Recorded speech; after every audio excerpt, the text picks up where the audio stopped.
years. The Danes resumed their onslaught in search of revenge. This time, Ethelred bought off the invaders with tens of thousands of pounds in silver, the infamous Danegeld. It was against this setting that Wulfnoth committed his treachery. Since the summer of 1006, the Danish fleet had been raiding the southeast coast of England. Ethelred called on one of his thanes, Edric, Earl of Mercia, to build an army and navy that would resist and deter the Danish raiders.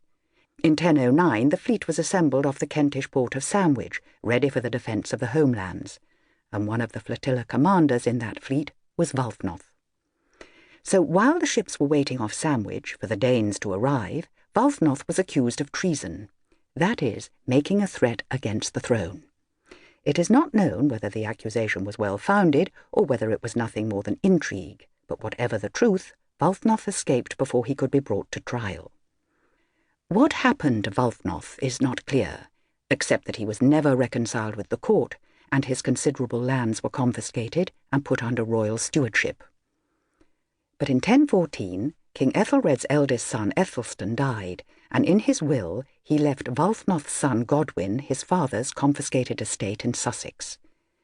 This fact offers 3 pointers to Godwin's position at this important time. First, Godwin's father, Wulfnoth, must either have been dead or still a fugitive. Second, although in the king's eyes Godwin was stained with his father's treason, he was not without very high friends at court, particularly the monarch's first son, the Atheling, or Prince Ethelstan. And third, this bequest must have betokened more than simple friendship. King Ethelred had 6 sons. 4 of them, including Ethelstan and Edmund Ironside, were from his first marriage. 2, Edward and Alfred, were by his second wife, Emma of Normandy. The 2 families of brothers were manoeuvring for the throne of their father Ethelred. Godwin was in Ethelstan's camp. Godwin perhaps needed little encouragement. The restoration of his father's lands on Ethelstan's death, only 5 years after their confiscation, was more than payment for his services. With the estates came the right to raise forces for his patron, and after Ethelstan's death, Godwin's patron became the young Edmund, just 21 years of age. It was a political alliance of some importance, and not a little danger. By 1015, Edmund, together with his allies, was now irrevocably opposed to his father. Worse for both of them, Canute had invaded England. Opposition to the Danes was weak.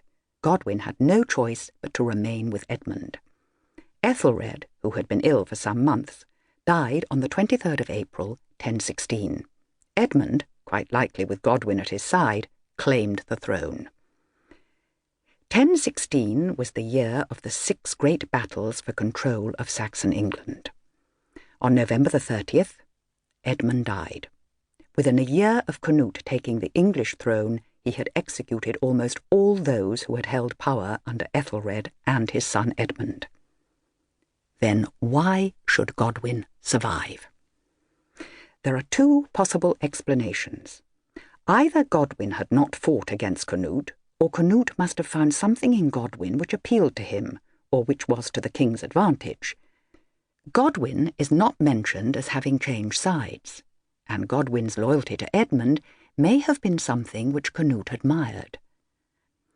Canute now had his trusted Scandinavians in key positions of power. His brothers-in-law were now the 4 powerful earls in England. They had no following in England, and so they were beholden to the king.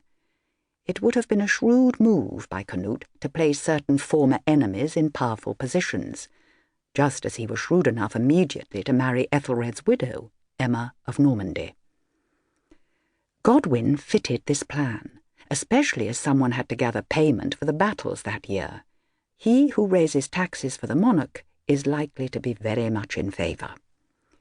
Besides, having Godwin raise revenue, especially in Wessex, showed the people that this was not a total Danish takeover, even though it was, of course. Godwin's reward was the earldom of Middle Wessex. By Canute's time, the title of Earl had come to refer to a nobleman appointed by the king to rule in his name over a shire or group of shires. So the fact that Godwin is described as an earl reveals that he is now important.